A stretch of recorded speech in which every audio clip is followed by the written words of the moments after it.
योगेश्वरीतील अध्याय 6 ओवी क्रमांक 481 पासून. भगवंत अर्जुनाला सांगतात, तू योगी हो असे मनापासून तुला मी नेहमी सांगत आहे. अरे योगी म्हणजे देवांचा देव, माझे सर्व सुखाचे आगर आणि केवळ माझा प्राण असे समज. त्याच्या ठिकाणी भजन करणारा, भजनक्रिया, भज्य वस्तू ही भक्तीची त्रिपुटी त्याच्या अनुभवाने मीच झालो आहे. हे सुभद्रापते, मग त्याच्या आणि माझ्या प्रीतीचे स्वरूप वर्णन करिता येत नाही, तर असे समज की तो म्हणजे प्रत्यक्ष मीच. अशा रीतीने जे प्रेमाचे ऐक्य झालेले असते त्याच्या तुलनेला उपमा पाहिजे असली तर मी देह, तो आत्मा याशिवाय दुसरी उपमा नाही.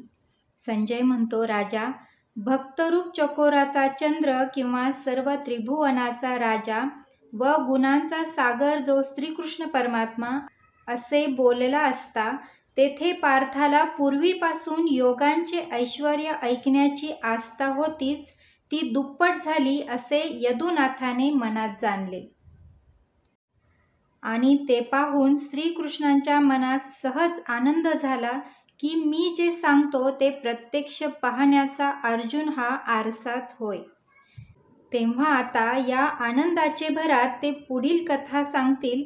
तो प्रसंग पुढे असून त्यात शांतिरस स्पष्ट दिसेल व ज्ञानरूप बीजाचा साठा उघडा होईल.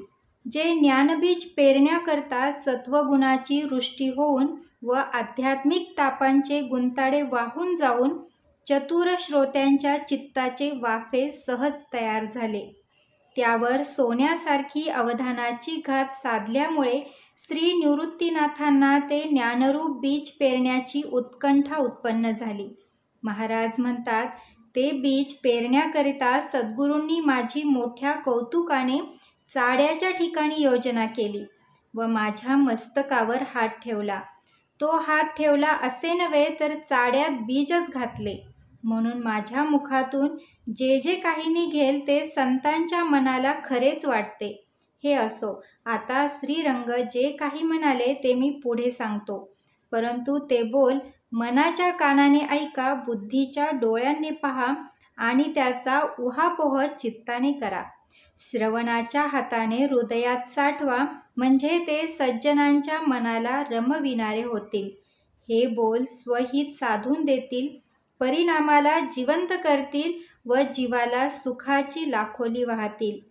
आता श्री मुकुंद अर्जुनाला विनोदाने जे काही सर्वोत्कृष्ट ज्ञान सांगतील ते मी ओवी रूपाने तुम्हाला सांगेन.